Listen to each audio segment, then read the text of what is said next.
Hi friends, Alex Kais here, Seattle Realtor and amateur organizer with a home in Seattle. And today we're talking about what I carry around. I know, there's tons of everyday carry videos out there, and I do love them all.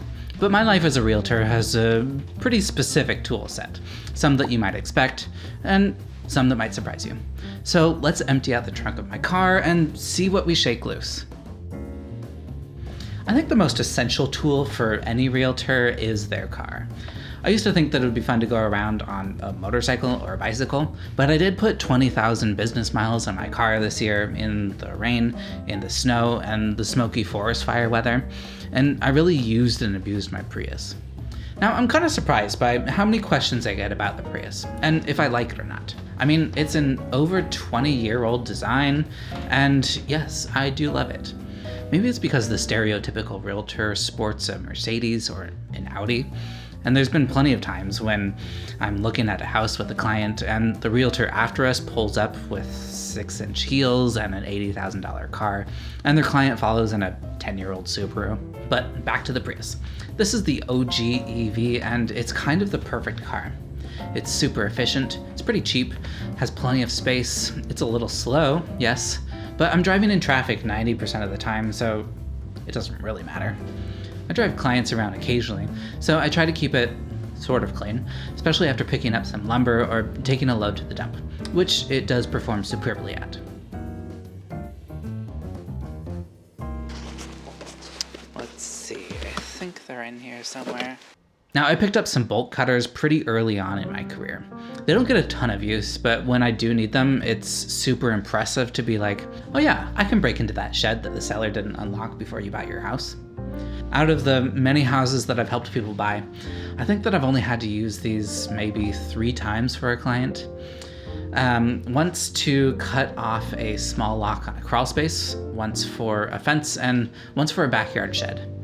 Even though it's not an everyday tool, I think that it's essential in the Realtor toolkit because it takes me 10 seconds to save the day, and it saves my clients money from having to buy their own or to hire a locksmith.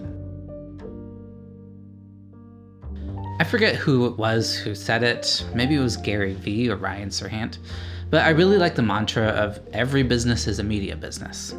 I mean, that's why I started a YouTube channel. Now, I absolutely love making videos, so I've devoted a lot of time, money, and effort in making video, and thus I probably have an overkill camera setup. I've narrowed it down to 2 cameras, I think. One for YouTube and one for Instagram. I used to have way too many cameras, but I'm working on selling a lot of my old stuff and simplifying everything. Follow me on Instagram at A Home in Seattle to see how I'm rocking this almost 8-year-old Fujifilm X-T1 and 18mm lens. I love this thing. It's super fun to use all of the dials, it's weather sealed, and it looks really cool. It's just about the same focal length as an iPhone, and it's great for timer selfies and interior family photos. I'm also looking to get something a little tighter maybe for outdoor adventures and excursions, because I find that when I'm outside I don't often get close enough to people for a good photo, but I also have to resist buying things sometimes. This setup cost me about $500 used, and sure, it's not cheap, but it's way cheaper, lighter, and smaller than my YouTube setup, and I find I can carry this thing around with me almost everywhere to get high-quality social media, family, and house photos for clients. I'm doing video on my fairly new FX3. This camera is smart enough to help me make all of these videos by myself because it has just about flawless autofocus, good exposure tools, and the file sizes are big, but they're not quite as big as what I used to shoot on. Here's my out and about vlogging setup with a shotgun microphone and 20mm lens, and I usually put on the 50mm in the studio. The real estate industry is terribly out of date. One benefit of at-home lockdowns was the development and adoption of more cloud transaction software. Now, except for house hunting and staging houses, I'm able to do just about everything remotely. I do first-time client meetings over Zoom. I go through offers over screen shares and get them signed digitally through AuthenticSign. Of course, I need a powerful computer for video editing too, so I recently picked up one of those new MacBooks with an SD card slot in them. Now I don't have to use dongles anymore, and it's a dream. And lastly, I use a tape measure all of the time. I used to drive around with one in the glove box, or use the virtual one on my phone. But I recently got a laser measurer after a client asked if we could measure every single room in the house to see if their furniture would fit. And with the laser one, it took us maybe 5 minutes to measure the whole house, and it was incredible. Let's measure some things to test it out.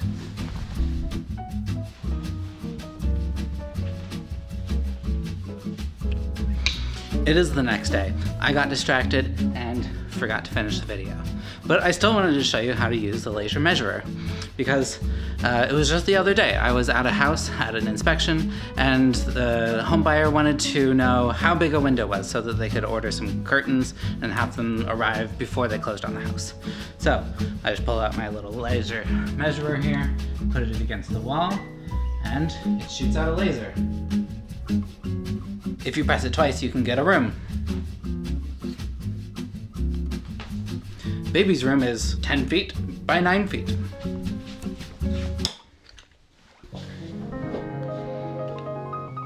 And now, one last bonus item is my Timbuktu messenger bag that I've had since maybe 2011. But while it was perfect for the grad school bike to work life, it's not great for the professional self-employed life. It's peeling apart a little bit, it doesn't have the right kind of organization inside, and it doesn't have that business casual look that I like.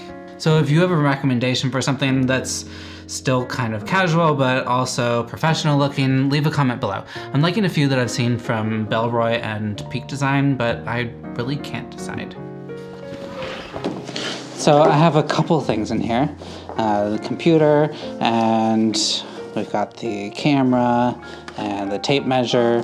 Also got this little Jackery power bank and a multi-tool just for, you know, random things. I put in this little camera cube that I got off of Amazon for like $10. It's pretty cheap, but it's helpful to kind of organize just this big, empty, massive, cavernous bag. So that's nice. A couple pens and some batteries, and I have a key card for my office, and I like this really cool business card holder. That's nice. Yeah, it's a pretty nice bag, and it was great for school, but I need something a little bit more professional. Thanks for joining me. In the last video, we talked about buying a house in the winter. You can check it out here.